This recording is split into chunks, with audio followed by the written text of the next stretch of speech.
All right. According to this, we're streaming. Let me just look at the actual stream.me thing. It looks like it's thinking about it, so audience out there, you're probably hearing me right now. Just let my screen catch up so I can make sure that you're hearing me. Hey, everybody. Yeah. Looks like we are streaming. So, welcome to another Thursday night stream, everybody. I don't really have a name for this stream yet. Tentatively, we might call it the Dream Stream because it rhymes. And everybody loves things that rhyme. So we're going to kick things off with the Patreon questions for this week. Liz, what are the Patreon questions for this week? I am stalling for time. Hold on, here we go. What do you mean you're stalling for time? Now! We've rehearsed this. We've rehearsed this, Liz.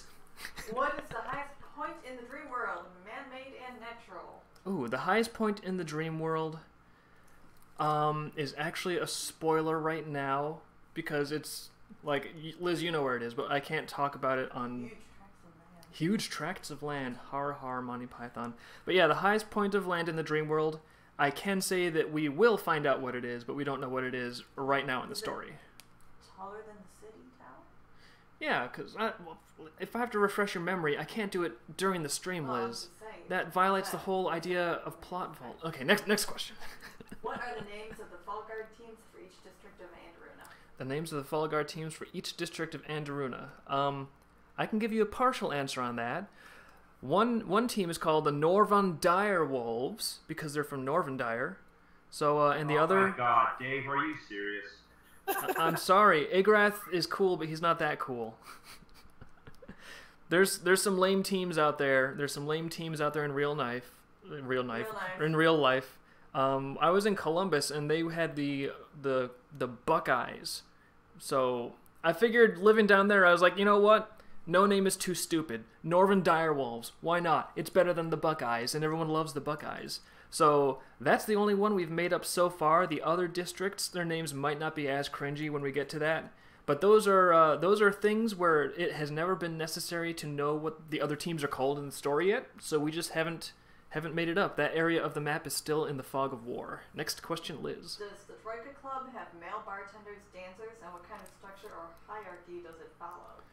The Troika Club, yeah, I would say there's that one nightclub that we saw, which is I think it's the Underground nightclub. That one it's more of like a straight nightclub. I would say that they do have a little variety on the side though. It's not like a very clean cut nightclub.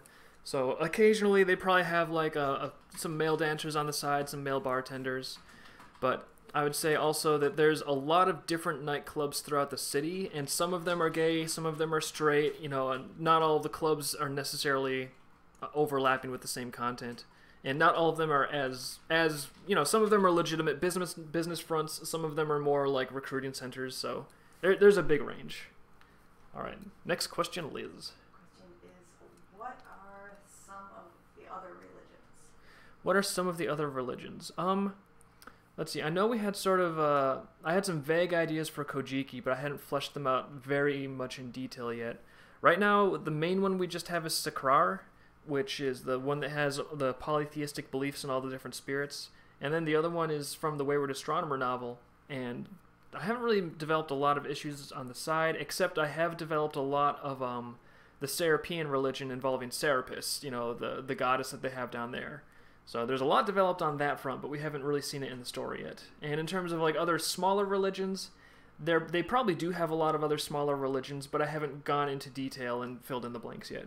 So a lot of lore questions will fall into that category where if it's not in the story, it's probably like a pixelated area of the photograph. Like we haven't actually gone in and made it sharp yet, because a lot of times you're limited on how much time you have, whether it's drawing or writing stuff down. And you have to focus your effort on the thing that's going to matter. So a lot of the dream world is still pixely. We haven't explored all of it yet. What is that creature in the latest Volume 5 page? One that makes right now. Oh, the creature in the latest Volume 5 page. I will. No, it's a Carrick. Oh, it's Carrick. Yeah, I'll go ahead and show it for anyone that hasn't. Actually, let me show a prelude of it because it was in prelude really briefly too.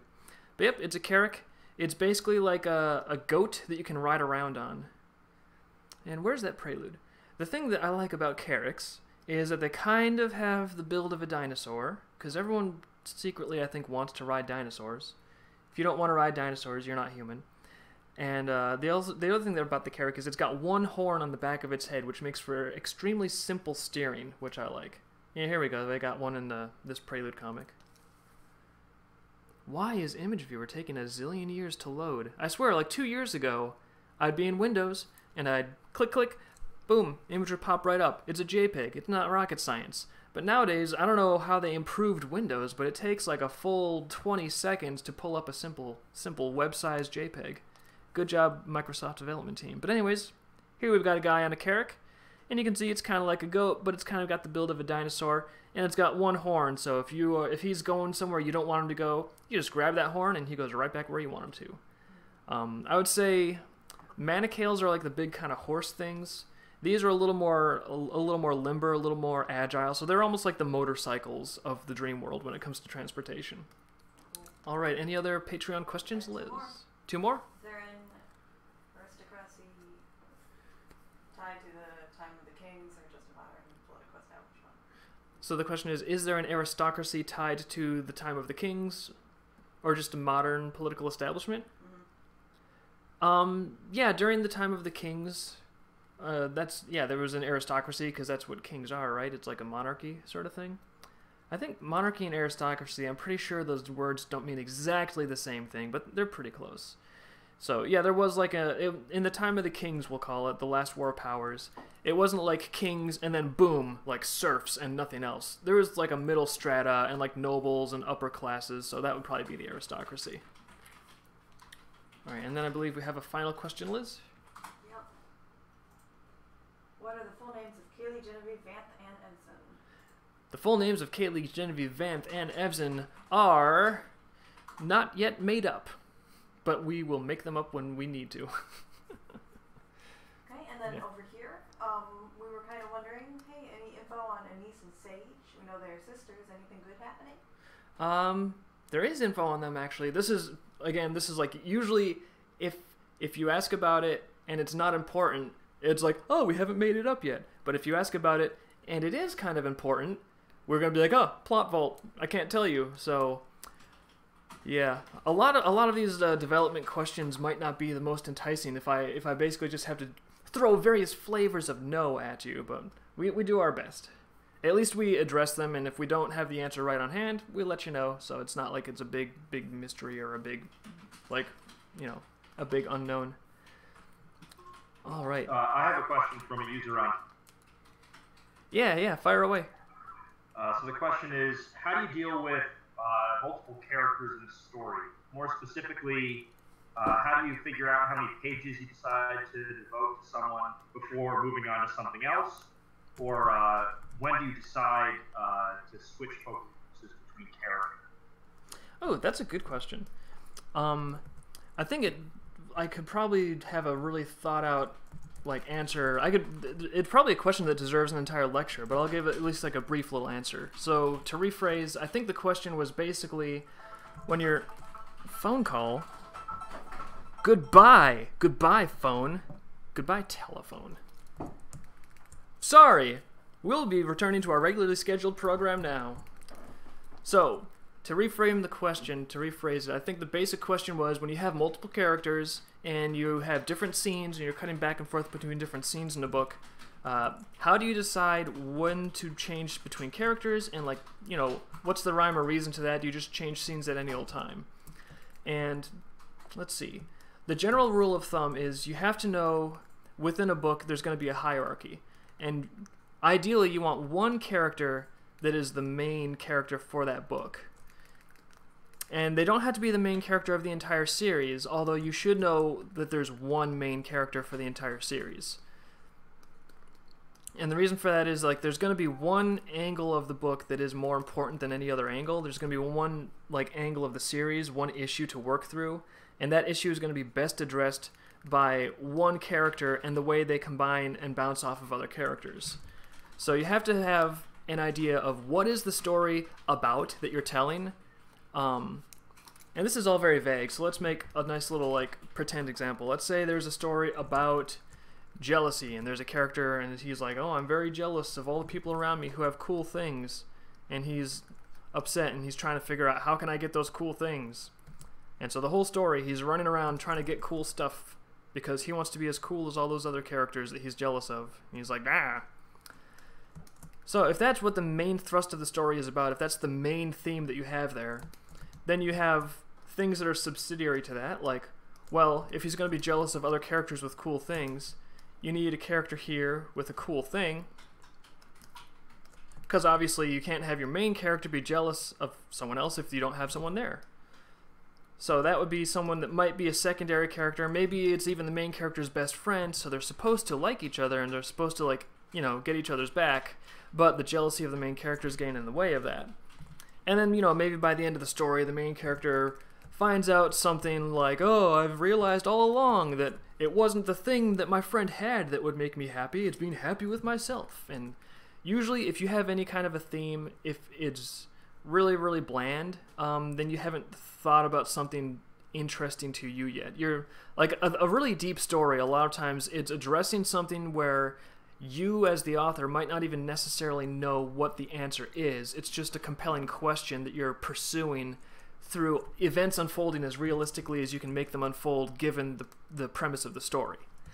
So, but this is just an example, so we're using a really simplified down little easy thing. Main character jealous, his buddy has good things, so we need a secondary character, because otherwise the story doesn't work. So, you can kind of get a picture of how you get a lot of characters in that. Maybe there's a character also he's another jealous character, just like our main character, but he's been jealous for a long time, and he's been disappointed for a long time. Maybe this second character, he actually got all the things that he wanted. Oh, look, he's got a big pile of green. Maybe that's symbolic of money. So maybe the second character here, he actually got all the stuff he wanted, so he got the things that the main character believes he wants, but the second character is still unhappy. Look at that frown. So then maybe that's another personality that can bounce off, and maybe the second character is so bitter that he tries to take out, you know, our other happy guy here, and so you get all sorts of things happening. So you mix all of this up into let's say you mix all of it up into one book, and then the question is, how do you switch scenes? How do you switch and decide what character should be featured in what scene? How do you go back and forth? Do you just like randomly cut scenes together? And there is sort of a way to figure it out. And the first thing you want to do, you know, and this is like, given that you understand the general plot and what happens and this and that. And so the way you figure out, first of all, who the main character within a given scene should be, who the viewpoint character should be, is a good way to figure that out is ask yourself which character in a given scene has the most to lose, like the most at stake. The character with the most to lose is usually going to be the one that has the biggest emotional charge. So, and this is more critical if you're writing a story, you know, like typing. But if you're doing a comic, it still matters what the viewpoint character is. Like, you have to know as the creator, so you can still tilt the scene to be more from one person's perspective than another. You know, just based on camera angles, based on the character's expression, based on kind of where the camera's following along. So the character that you kind of want to stick with is going to be the character where they are in a given situation where they have a lot more at stake, they have more to lose, they're going to have more of an emotional charge, and so that's just kind of a good rule of thumb, is just ask yourself every time you're writing a scene, like, who's the character in this scene who has the most to lose? And if you're writing in the point of view of someone who's just like happy and there's not really a problem and they're doing fine, then that's probably not the character that you want to be writing that scene for. You want there to be some kind of conflict in the scene. And generally in a scene, you got your main character, and they're going to do is they're going to have a basic objective in the scene. Objective. And there's going to be something preventing them from getting that objective. There's going to be some kind of a conflict. And then the scene is all about them dealing with that conflict, trying to get their objective. And usually they don't gain their objective. Usually they get some kind of a setback because that's a little more interesting. And so a storyline is a series of scenes where they try to get an objective and there's conflict. And then after you get scenes like that, you have little scenes that are called sequels. And a sequel is after a character has usually failed to get an objective, and there's a little bit of reaction, and they react first emotionally, because that's how you react. You react first, like when anything happens in real life, this is just how your psychology is wired. First you feel something. Like if something bad happens, crunch, someone rams into the back of your car, the first thing that happens is you feel like the bottom of your stomach drop out. You just feel like, oh, god damn it. And then the second thing that happens is after you have that feeling, after you feel some kind of emotion, then you kind of try to assess what's going on. You think about the situation. You sort of like turn over the options in your head. And then after you kind of understand what's going on, the next thing you do is plan. Like, what am I going to do? Okay, so this guy ran into the back of my car, and I'm in the middle of the desert, and there's not a gas station nearby, and my car just cut out the engine because when it gets a big jar like that, sometimes there's an automatic cutoff switch. So I can't drive anywhere. Now what am I going to do? And the nice thing is, if you have a story where there's like a scene, and then conflict, and then you have a little reaction scene, the reaction scene goes through these steps, and then when you get to the planning part, that's the perfect setup for your next action scene. Because, I mean, obviously, if they have a plan, that plan is going to involve looking at what their next objective is, and then when they go and try to get their next objective, you've got to have some interesting conflict. And if you do your job as a writer, that conflict ties into the overall thematic structure of the story, and it's relevant to these characters and their specific motives and their objectives and all that. So, once you have this kind of like basic structure down, then what you do is you just have to switch to the scenes that are the most interesting, and the ones that actually have a bearing on what's happening in the story, like what's happening in the big picture of the story, and especially any important characters that have a lot at stake, that have a lot to lose. That's usually a good focus. If you have a scene and you're not sure which character should I be the viewpoint character, which one is the audience going along with, pick the character that's going to have the most emotional turmoil, because they're also going to be the most motivated. And if you have a character that has really strong motivation, if they really care, a lot of times it's easier to get the reader to also care. Like, that's one thing that I think can turn readers off a lot of times, is if you have a character that's just apathetic and they don't give a rip. Pretty soon the audience is like, okay, well, the people in this story don't even care what's happening. Why should I care what's happening? The people involved don't even care.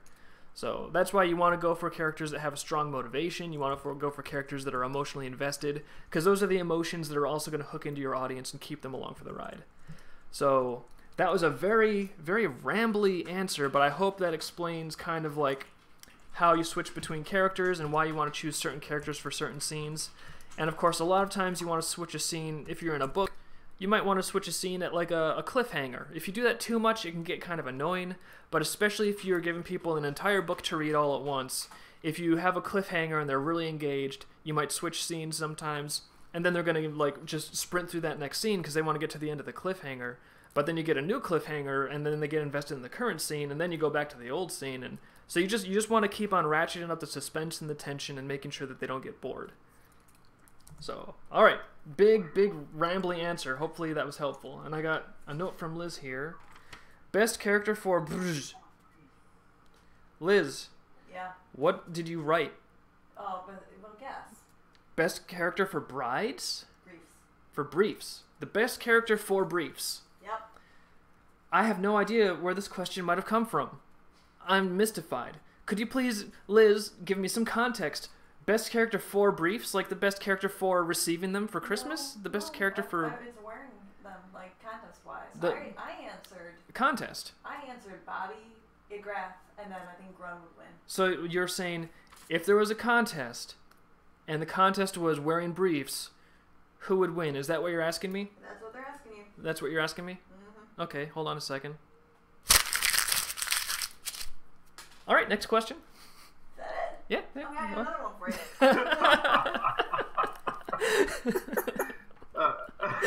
I do have one last one on yeah. the Discord. Yeah. I don't know if it's any better, but the question is, what is your opinion of Dreamkeeper's Easy Read, and do you actually know what that is? Dreamkeeper's Easy Read. I don't know what that is, but it sounds easy. Oh. I like it. Okay. I like easy. If pinned messages, the general channel fan has made kind of Dreamkeeper's Easy Read, which you can simply, instead of having to like click different hyperlinks, you can simply scroll down through to read sequentially the comic pages from the website. Nice. Or you could download it in offline format to read what's publicly available on the website at your own time for your own convenience. Oh, that sounds awesome. If they're willing to email me a link to that, then I could spread it on our social media, and more people might get a kick out of it if they want me to spread that around. Okay, I'll let them know. Cool. Yeah, you guys are awesome. We have very proactive, smart readers, smarter than me. That's a good feature. All right, and I've got another note from Liz here that says, "I'm getting better at reading your handwriting. How do you decide which characters die in the graphic novel?" And that is tied into the storyline. There's a couple considerations when you're thinking about a character to kill. One consideration is you want, like, the most basic one is kind of like I call almost the Game of Thrones consideration. And the Game of Thrones consideration is you want the audience to always feel like there's danger. You don't want the audience to start thinking, oh, they've got plot armor, they're never going to die, they're never going to get hurt. I don't even have to worry about what happens next because it's not going to be anything really bad. So, you know, Game of Thrones fixes that problem by just killing basically everyone, anyone, all the time, without rhyme or reason, so anyone could die at any moment, and you're on the edge of your seat, because there's a bunch of characters, maybe you like some of them, and you're worried that they might die, because they might die. So that's one reason to factor in with killing characters is, does your series feel like too safe? Too much like just everyone's protected all the time? But there's a little bit of a risk to going too far down that road, because the point of a story is to provide meaning. Like, we all go through life and stuff just happens, and most of the time it really sucks. The reason you pick up a book and read it is because you're hoping that it might provide some kind of interesting, captivating thing, and usually the thing that interests and captivates people isn't one random damn thing after another. It's something that is meaningful, and it comes together in a way that's illuminating and enticing, and it feels, you come away feeling like you understand a little something more. You know, like in Die Hard. Like, this is a good basic example. It doesn't have to involve, like, oh, major, huge themes. In Die Hard, you get John McClane running through a skyscraper, and he doesn't just, like, slip in a puddle and break his neck and die. Because sometimes that happens in life. Sometimes people just slip and get injured and die. And why doesn't that happen in Die Hard? I mean, well, the reason it doesn't happen in Die Hard is because a lot of that is about action survival. And, you know, how would you survive in this situation with terrorists taking over Nakatomi Tower? And so if someone just randomly slips on a puddle and it's just pure chance, then that undermines the equation. It undermines the process of solving the puzzle of what could you do that might make you survive versus what could you do that might make you die. If it's just something that's random and out of nowhere and meaningless, then you get too much of that and it makes the whole story feel pointless and arbitrary. And when you have something that feels pointless and arbitrary, it doesn't really feel like a satisfying story anymore. And so I would say that's why you want to be careful going full George R.R. Martin, is because if everyone's just like dying here and there and there's like no rhyme or reason, eventually if things start to seem arbitrary, then it's not fulfilling and it's not what a story is supposed to do. A story is supposed to like lock things together in a way that illuminates stuff for you. Like you watch Die Hard and you're like, okay, now I know how to defeat a band of a dozen terrorists. You know, thank you movie. I could definitely kill all these terrorists now if I was in a similar situation. Before watching Die Hard, maybe I would have had trouble, but now, no problem. I learned.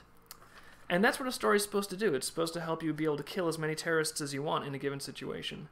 So with the so there's the Die Hard example, and so I guess that's the next criteria for character death. First criteria, you at least want people to feel like there is some suspense and tension in your story. And the second criteria is you want major things like life and death to be meaningful point of what your story is about.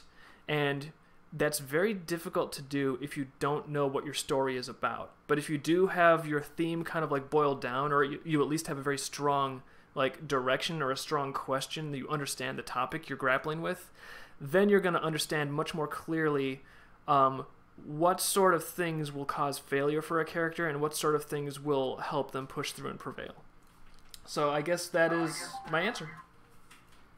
So I know you've been answering questions and I have two more questions on Discord, Dave. Do you want to cut it off? Let's knock out those two more questions, and I can try to do them relatively quick, and we'll go on to Tari's line art tutorial after those two. Oh man, guest presented by David Lillie. All right, so first question is, in your head, which character has like the coolest gruff voice of your cast? The coolest gruff voice. In my head, it's a toss-up between Igrath and Sinter, I think. Like, Igrath is, like, more of, like, a big, booming, like, friendly, you're not quite sure if he's drunk uncle. But Cinter, I think actually it might be Cinter, because Cinter's got, like, a very dry, deadpan, but, like, raspy, sort of fun voice. Cool. And the last question is, what is your favorite chapter from the book Invisible Ink? My favorite chapter from the book Invisible Ink? I think the one that has stuck with me the most, I don't know what chapter it's in, but it's the 7-step formula. Because I remember, I don't know, that just stuck with me, the whole 7-step formula of like, oh, once upon a time, and then this happened, and then because of this, and then because of that. Because that started helping me kind of simplify down the way I thought of story structure. Because the whole 3-act structure of story, I don't know, it's not really, like someone once said, it's like a 3-act story structure doesn't really help you write a story. That's like saying a pencil has 3 parts, a beginning, a middle, and an end. So that 7-step structure I found interesting, and then I moved on from there to find a 5-step structure that I think is based on Shakespearean plays, and I really like the 5-step model a lot too. So just that was something that kind of opened me up to thinking more abstractly about what? Saying you cut out here. Oh, looks like, yeah, it stopped streaming. Yeah.